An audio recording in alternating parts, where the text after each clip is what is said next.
Hello dear student, welcome back পাঠশালা YouTube channel. Daily current অ্যাফেয়ার্সের ক্লাসে সকলকে স্বাগত। আমাদের এই চ্যানেলে প্রতিনিয়ত সকাল 6টার সময় ডেইলি কারেন্ট অ্যাফেয়ার্স প্রোভাইড করা হয়।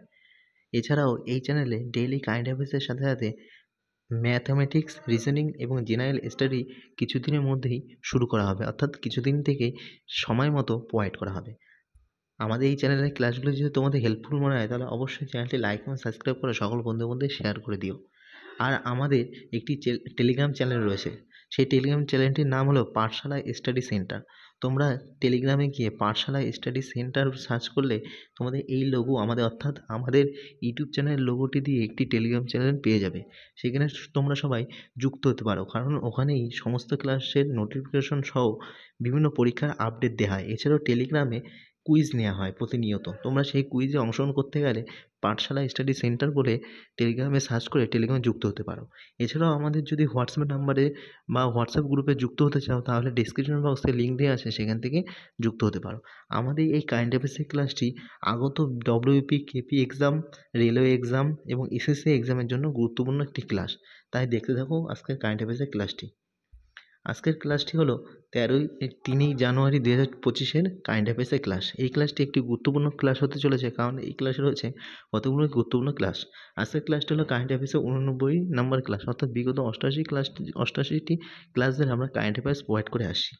আশা করি আজকের ক্লাসটি সকলে ভালো লাগবে। তো দেখতে থাকো আজকের ক্লাসটি। আর ক্লাস শেষে অবশ্যই সকলে কমেন্ট বক্সে কমেন্ট করে জানাবে যে আজকের ক্লাসটি সকলে কেমন লাগলো। এবার চলো শুরু করা যাক আজকের ক্লাসটি। আজকের ক্লাসের প্রথম প্রশ্ন হলো, রাজস্থান সরকার কয়টি নতুন জেলা ও বিভাগ বিলুপ্ত করেছে? অপশান এ 9টি জেলা ও 3টি বিভাগ, অপশান বি 8টি জেলা ও 3টি বিভাগ, অপশান সি 7টি জেলা ও 3টি বিভাগ, অপশান ডি হলো 5টি জেলা ও 3টি বিভাগ। সঠিক উত্তরটি হয়ে যাবে অপশান এ, 9টি জেলা ও 3টি বিভাগ রাজস্থান সরকার বিলুপ্ত করেছে। রাজস্থানের ভজনলাল শর্মা, অর্থাৎ রাজস্থানের মুখ্যমন্ত্রী রয়েছেন ভজনলাল শর্মা। তিনি ভজনলাল শর্মা সরকার 9টি জেলা এবং 3টি প্রশাসনিক বিভাগ তৈরি করার জন্য অশোক গেহলটের আগের কংগ্রেস সরকারের সিদ্ধান্তকে ফিরিয়ে দিয়েছে।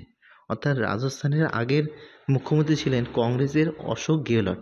সেই অশোক গেহলট 9টি নতুন জেলা ও 3টি প্রশাসনিক বিভাগ তৈরি করার জন্য একটি বিল পাস করেছিল।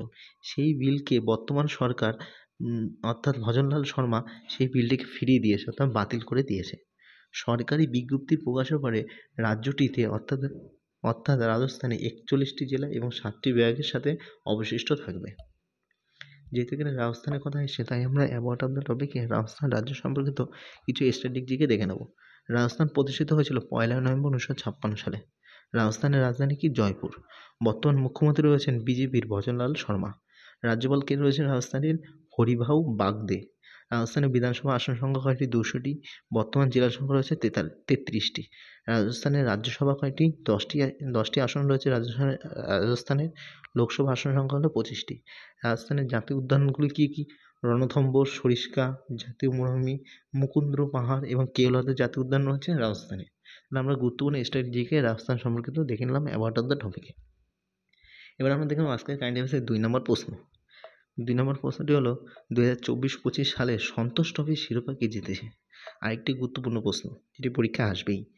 Option A Paschimbanga, option B Kerala, option C Tamil Nadu, option D হলো মেঘালয়। সঠিক উত্তরটি হয়ে যাবে অপশান এ, পশ্চিমবঙ্গ, অর্থাৎ বাংলা।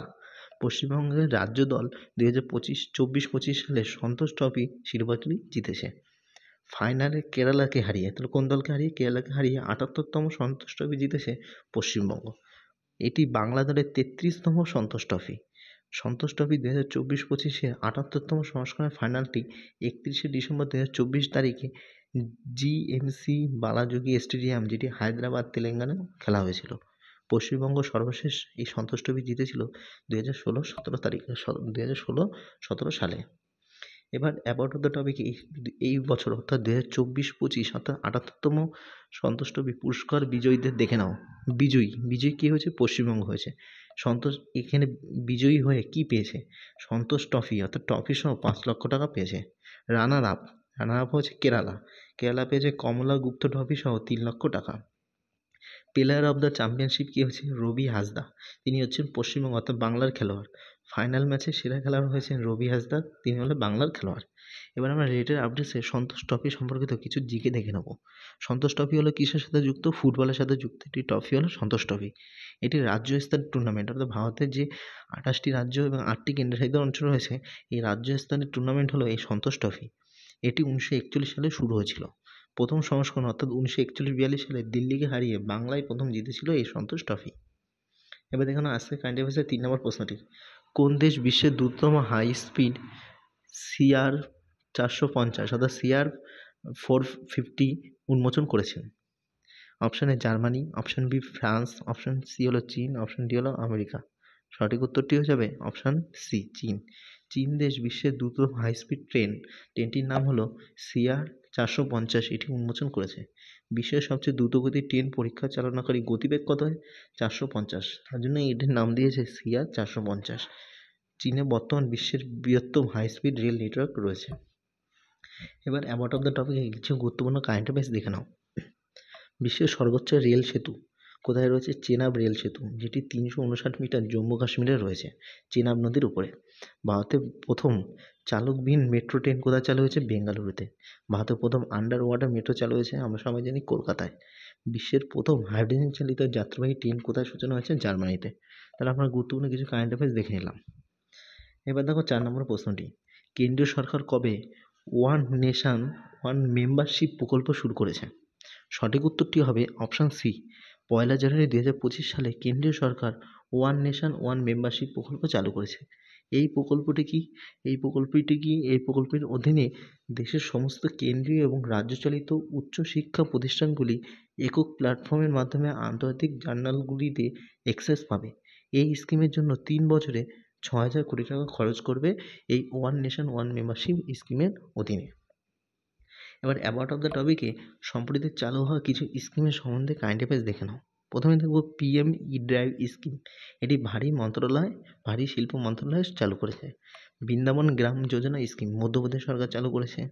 মুখ্যমন্ত্রী সুশিক্ষা যোজনা স্কিম, এটি চালু করেছে হিমাচল প্রদেশ। সুভদ্রা যোজনা, এটি চালু করেছে উড়িষ্যা রাজ্য। মহিলাদের স্বনির্ভর করতে এবং কর্মসংস্থানের সুযোগ দেওয়ার জন্য হরিয়ানার পানিপথে LIC বীমা সখী প্রকল্প চালু করা হয়েছে। কলেজ মেয়েদের আর্থিক সহায়তা প্রদানের জন্য আসামে নিযুত ময়না স্কিম চালু করা হয়েছে। তাহলে আমরা কিছু গুরুত্বপূর্ণ স্কিম দেখে নিলাম অ্যাবাউট অফ দ্য টপিকে। এবার দেখে নাও 5 নম্বর প্রশ্নটি। 5 নম্বর প্রশ্ন হলো, কোন মন্ত্রণালয় dynamic ground water resources assessment report 2024 প্রকাশ করেছে? অপশন এ স্বরাষ্ট্র মন্ত্রণালয়, অপশন বি জলশক্তি মন্ত্রণালয়, অপশন সি সংস্কৃতি মন্ত্রণালয়, অপশন ডি হলো গ্রামীণ উন্নয়ন মন্ত্রক। সঠিক উত্তরটি হলো অপশন বি জলশক্তি মন্ত্রণালয়। জলশক্তি মন্ত্রণালয় dynamic ground water resources assessment report 2024টি প্রকাশ করেছে। এই প্রতিবেদনে বলা হয়েছে 2017 থেকে 2024 সালের মধ্যে দেশে ভূগর্ভস্থ জলের রিচার্জ 15 বিলিয়ন ঘনমিটার বেড়েছে। কেন্দ্রীয় বর্তমান জলশক্তি মন্ত্রী কে রয়েছেন? CR পাতিল রয়েছেন কেন্দ্রীয় জলশক্তি মন্ত্রী। এবার দেখে নাও 6 নম্বর প্রশ্ন, কে পরপর দ্বিতীয় বছরের জন্য গ্রেট প্লেস টু ওয়ার্ক এই সার্টিফিকেশনটি পেয়েছেন? সঠিক উত্তরটি হয়ে যাবে shell, option C SAIL. Steel authority of India limited, যার সংক্ষিপ্ত নাম হলো সেল, এটি জানুয়ারি 2025 থেকে জানুয়ারি 2026 সময়ের জন্য গ্রেট প্লেস টু ওয়ার্ক সার্টিফিকেশনটি পেয়েছে। এই great place to work institute দ্বারা এই সার্টিফিকেটটি প্রদান করা হয়ে থাকে। Great place to work institute নামে একটি আন্তর্জাতিক সংস্থা এমন কোম্পানিগুলিকে স্বীকৃতি দেয় যারা ব্যতিক্রমী কর্মচারী অভিজ্ঞতা প্রদান করে। এবার দেখে নাও সেল সম্বন্ধিত অর্থাৎ steel authority of India limited এই সম্পর্কিত কিছু তথ্য অ্যাবাউট অফ দ্য টপিকে। এটি ভারতের বৃহত্তম সরকারি ইস্পাত উৎপাদনকারী একটি কোম্পানি হলো সেল। 19 জানুয়ারি 1954 সালে এটি প্রতিষ্ঠিত হয়েছিল, যার সদর কোথায় রয়েছে? নয়াদিল্লিতে। এবং এই সেলের বর্তমান চেয়ারম্যান রয়েছে অমরেন্দু প্রকাশ। এবার দেখে নাও 7 নম্বর প্রশ্ন, ভারতীয় রিজার্ভ ব্যাংকের মতে অর্থাৎ RBI এর মতে 2025 সালের আর্থিক বছরে ভারতের GDP কতটা বৃদ্ধি পাবে? সঠিক উত্তরটি হবে অপশন এ 6.6%। ফাইন্যান্সিয়াল ইয়ার 2025-এর জন্য ভারতের GDPর বৃদ্ধির হার 6.6% অনুমান করা হয়েছে। এবার অ্যাবাউট অফ দ্য টপিকে রিজার্ভ ব্যাংক সম্পর্কিত কিছু জিকে দেখে নেব আমরা। Reserve bank of India act 1934 সালে পাস হয়েছিল। 1 এপ্রিল 1935 সালে আরবিআই তার কার্যক্রম শুরু করে। এটি 1949 সালে জাতীয়করণ করা হয়। 1937 সালে আরবিআইয়ের সদর দপ্তর কলকাতা থেকে মুম্বাইতে স্থানান্তরিত করা হয়েছিল। অর্থাৎ তাহলে আরবিআইয়ের আগে সদর দপ্তর ছিল কলকাতা এবং 1937 সাল থেকে সেটি মুম্বাইতে স্থানান্তরিত করা হয়েছে। স্যার অসবর্ন স্মিথ ছিলেন আরবিআইয়ের প্রথম গভর্নর এবং আরবিআইয়ের প্রথম ভারতীয় গভর্নর কে ছিলেন CD Deshmukh. Chief financial officer আরবিআইয়ের কে রয়েছেন বর্তমানে সুধা বালকৃষ্ণন। এবার দেখে নাও আজকের কারেন্ট অ্যাফেয়ার্সের শেষ প্রশ্নটি, অর্থাৎ 8 নম্বর প্রশ্ন। ভাবথারোদ নামে একটি নতুন জেলা কোন রাজ্যে গঠিত হবে? অর্থাৎ একটি ভারতের কোন রাজ্যে নতুন জেলা ভাবথারোদ নামে একটি জেলা গঠিত করা হচ্ছে?